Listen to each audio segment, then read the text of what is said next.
Imagine stepping into a crowded room and feeling a calm certainty settle over you, the kind that keeps your shoulders relaxed and your eyes steady no matter who is watching. Confidence is not the volume of your voice, the brightness of your clothes, or the number of compliments you receive.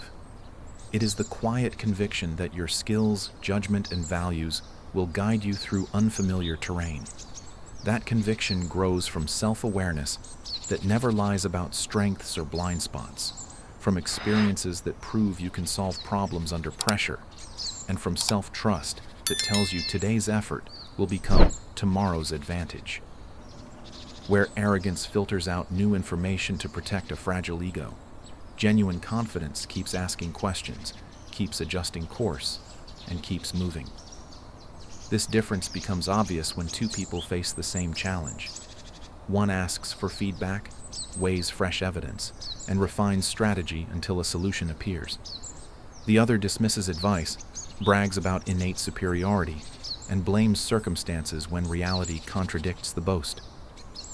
Humility is the invisible border between those paths.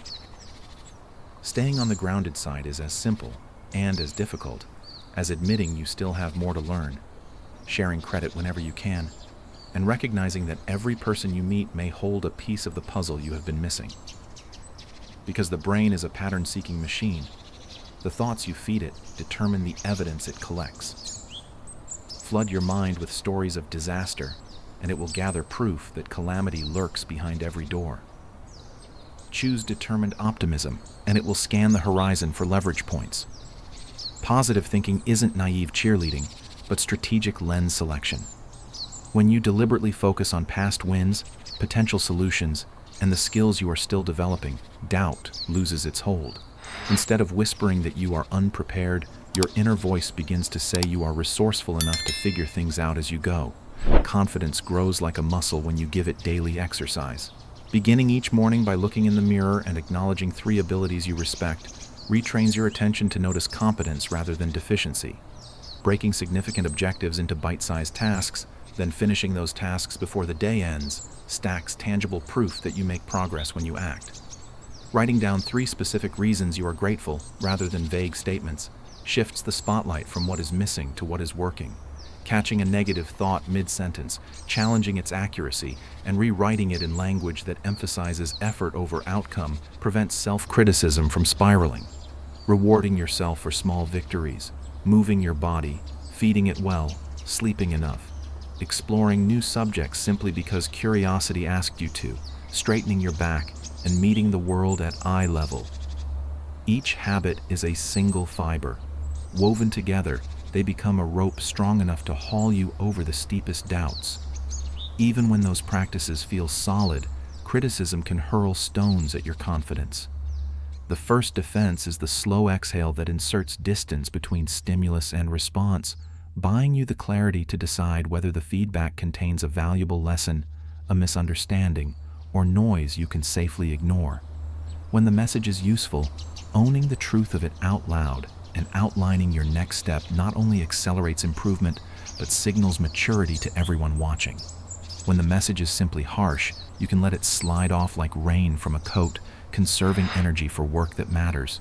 Later, reflecting on what happened and journaling the insights helps transform a painful moment into a permanent upgrade. Because the nervous system eavesdrops on posture, confident body language is both an outward signal and an inward trigger. Standing tall with an open chest tells your brain you are safe and capable. Steady gaze invites connection without aggression. Genuine smiles release chemistry that calms you and the people around you. Visible hands move deliberately to underscore your words instead of fidgeting. Even the rhythm of your walk, chin level, steps deliberate, broadcasts assurance. Practice these cues in private until they become default, and strangers will sense the difference long before you speak. Large accomplishments are built on the compound interest of tiny habits. Announcing one brave intention as soon as you wake trains your mind to start every day in forward gear. Tidying a single corner of your workspace brings order to thought. Spending 10 focused minutes on a skill that is still rough edges stretches competence without overwhelming you. Recording the day's highlight before sleep anchors success in your memory overnight. None of these acts will change your life in a single week, yet their accumulated weight will quietly tilt every decision toward effectiveness. Goals become approachable when you treat them like a staircase whose steps illuminate as you ascend. First describe the summit until you can see it in vivid color. Then carve the climb into milestones no bigger than a week's work. Assign clear finish lines to each milestone, and schedule a small celebration the moment a step lights beneath your foot. Every illuminated step teaches the same lesson. You advance whenever you act with intention.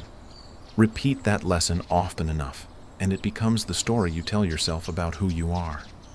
Fear of failure is often nothing more than a movie on the wall of the mind, a prediction of catastrophe that has not yet happened. Rewriting the script starts with listing the darkest scenario beside the knowledge or relationships you would gain even if things went sideways. Reality is almost always kinder than the nightmare.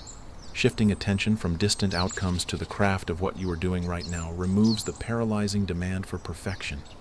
Taking deliberate, incremental risks, introducing yourself to someone new, experimenting with a recipe, sending a proposal before you feel completely ready, creates evidence that you survive missteps and learn faster because of them.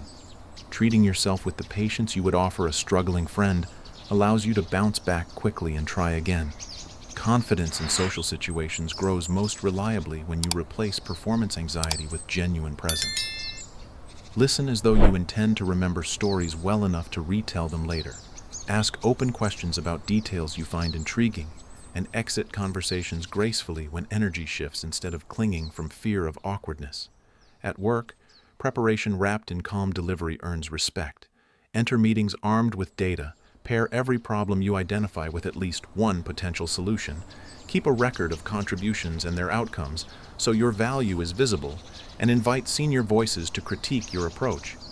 Implementing their advice shows you are coachable and intensifies their willingness to mentor. Because mindset is porous, curating your inner circle matters. Spend most of your hours with people who celebrate progress, challenge complacency, and model courage. Limit exposure to those who complain without course-correcting or diminish your aspirations. Seek mentors and peers who have already built the capacities you admire, and you will rise toward their standard almost without noticing. Visualization converts rehearsal in the imagination into confidence in reality. Close your eyes, slow your breathing, and picture yourself navigating the exact scenario that currently feels intimidating. Populate the scene with sensory detail: the hum of the room, the weight of your shoes, the warmth of a handshake. Watch yourself answering questions, adjusting when something unexpected happens, finishing successfully. Let the pride of that outcome flood your body. 5 minutes of such mental cinema each day primes neural pathways, so that when the real moment arrives, your brain recognizes the territory and says, "Yes, we can do this." Action, evidence, interpretation, identity, and then bolder action. This is the feedback loop that turns occasional bravery into second nature. Each time you attempt something a shade beyond your comfort zone, you acquire proof of growth or a lesson you can immediately apply. Frame both results as progress, and your self-story shifts from "I hope I can" to "I improve by doing." Writing down that cycle reinforces it. Words on paper survive the emotional weather of a difficult day and remind you that momentum is built choice by choice. Confidence is cultivated rather than inherited, more a garden than a lightning strike. The soil is optimism, the seeds are small habits, the water is deliberate practice, and the sunlight is a community that believes in you. Begin with one habit you can install before the next sunrise. Protect it for a week, then a month. Look back and notice the subtle shift in how you enter rooms, how you speak to yourself, how opportunities seem to appear where you once saw only closed doors. Quietly, almost imperceptibly, you have become the kind of person whose inner voice is an ally, whose setbacks are stepping stones, and whose presence encourages others to lift their own heads a little higher. Keep nurturing that garden, and there will be no summit you cannot scale.